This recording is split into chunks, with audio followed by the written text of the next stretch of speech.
قرآن کریم سننے اور اطاعت کرنے کی کتاب ہے یا قرآن کریم اپنی آیات پر غور و فکر کی دعوت دیتا ہے اور اس کے نتیجے کو خیر و برکت سے تعبیر کرتا ہے؟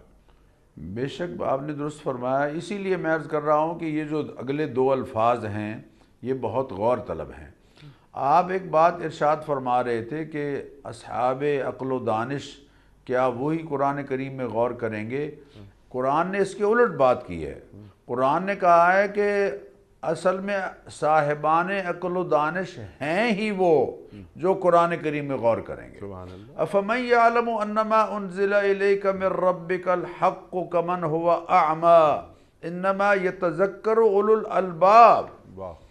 کیا افمن یعلم انما انزل الیک من ربک الحق، کیا وہ شخص جس کو اس بات کا علم ہے کہ یہ قرآن کریم پروردگار جو برحق ہے اس کی طرف سے اتاری گئی ہے، اس شخص کی طرح ہوگا جو اندھا ہے، جو قرآن کریم کی تعلیمات سے آشنا نہیں ہے، قرآن سے رہنمائی حاصل نہیں کرنا چاہتا.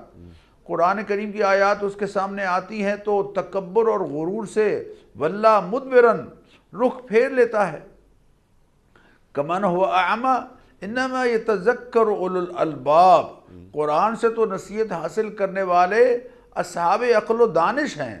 بل هو آیات بینات فی صدور الذین اوتوا العلم. قرآن کریم کی واضح آیات ہیں جو اصحاب علم و دانش کے سینوں میں محفوظ ہیں. اولو العلم قرآن کریم ان کو قرار دے رہا ہے جن کے سینوں میں قرآن کریم یا قرآن کریم کا کچھ حصہ محفوظ ہے، تعلیمات کے حوالے سے، الفاظ کے حوالے سے.